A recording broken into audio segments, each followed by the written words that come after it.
Momentan.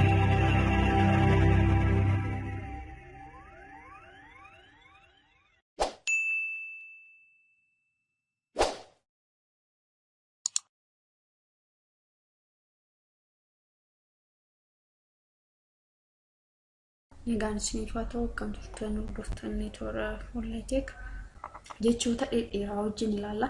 Jechi tokko dheeraadha kan jedhamu yoo dubbachiiftuun gosti tokko yookiin immoo wal fakkaataan lama walitti aananii barreeffamanidha.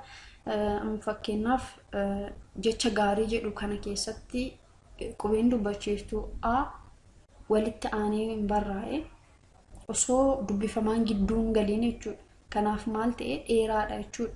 Caaltuusa jedhus immoo yommuu ilaallu maalidha qubeen dubbachiiftuu A walitti aanee barraa'e osoo dubbifamaan gidduun galiin uunis akkasuma jechuudha. Maalidha isaan kun qubeewwan jechoota dhedheeroodha jechuudha. Qubeewwan dubbachiiftuu osoo dubbifamaan gidduu hin galeen walitti aananii yoo barraa'an isaan kun jechoota dhedheeroo jedhamu jechuudha.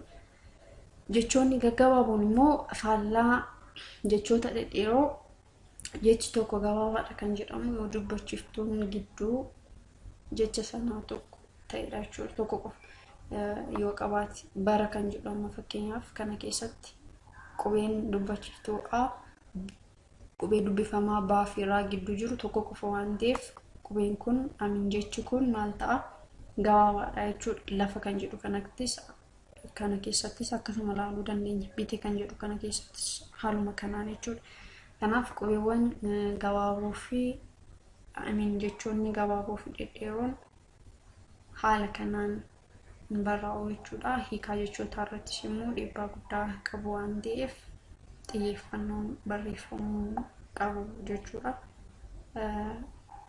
Barnoota keenya har'aa kanaan xumurra nagaan tura.